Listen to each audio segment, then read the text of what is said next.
উচিত জাতির পিতা যদি বলতেই হয় তাহলে বিশ্ব মানবতার পিতা হচ্ছে আদম আলাইহিস সালাম। এটা কেউ অস্বীকার করতে পারে? তা আমার কথা হচ্ছে তোমরা উন্নত দেশগুলি থেকে তোমরা গণতন্ত্র শিখে আসো, তারপরে মানব অধিকার শিখে আসো। এগুলি কি নতুন করে শেখার কিছু আছে? আমাদের কোরআনের মধ্যে এই সমস্ত নাই? তারপরে বিভিন্ন ধর্মগ্রন্থ থেকে এগুলি নেই? তারপরে ওই সমস্ত দেশে কেন জাতির পিতা থাকে না? ওইখানে কেন জাতির মাথা থাকে না? আমাদের এখানে কেন থাকতে হবে? ইন্ডিয়াতে কে জাতির পিতা? হু ইজ জাতির পিতা অফ ইন্ডিয়া? বলো তুমি আমাকে। দেয়ার ইজ নো জাতির পিতা। হু ইজ জাতির পিতা? কোন সভ্য দেশে জাতির পিতা বলে কোন জিনিস নাই। এটা হলো আমার শেষ কথা। এটা তো স্যার মুজিববাদ প্রতিষ্ঠিত করতে হবে। যাক স্যার, আমি এক কথা সেটা অন্য কথা। সেটা একটা গ্রুপের একটা সেগমেন্ট অফ দি পপুলেশন এর চিন্তা ভাবনা কথা না বলছি। স্যার, না স্যার, সেগমেন্ট অফ পপুলেশন এটা আলাদা একটা রিলিজিয়ন। আওয়ামী লীগ হচ্ছে একটা ধর্ম, ওদের ধর্মের এই প্রফেট হচ্ছে গিয়ে শেখ মুজিব। এটা শুধু মানুষ না, ওরা আরেক জিনিস। এটাকে আপনি ঠিক করতে পারবেন। ওরা তো মানুষ না হলে অমানুষ হোক বা অন্য গ্রহ থেকে ওরাদের আগমন হোক, আমি বলবো তাদের মেন্টর যে ভারত, যেখানে এখন ওনারা গিয়ে আরামে এসে থাকতেছেন বাংলাদেশ থেকে পলায়া, কোনোদিন শুনি না কোনো প্রাইম মিনিস্টার পলায় যায়। আচ্ছা নিবে ওনারা পলায় গেছেন। এখন ওই দেশটাতে কোন জাতির পিতা আছে কি বলো? নাই। তো আমরা কেন জাতির পিতা নেবো? কেন নেব? কি যুক্তিটা কি?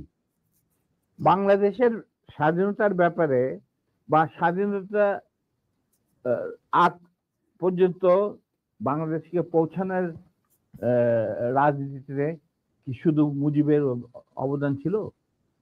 এখানে ভাসানীর নাম নিতে হবে না? ফজলুল হকের নাম নিতে হবে না? ফারুদ্দিন নাম নিতে হবে না? বলো তুমি আমি পরিষ্কার ভাবে। কেন? তাহলে মুজিব কিভাবে জাতির পিতা হবে? একমাত্র মুজিবই কি বাংলাদেশের ঠিকাদার? না, আমি সেটা মনে করি না। মুজিব তো কোনোদিন স্বাধীনতা চাইনি বাংলাদেশের জন্য। He never wanted that Bangladesh should be independent.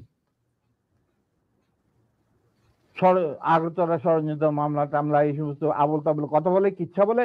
আসল কিচ্ছা তো আগরতলা মানে স্বাধীনতার কথা সেনাবাহিনীর এক তরুণ অফিসার প্রথম চিন্তা করেছিল। তিনি ছিলেন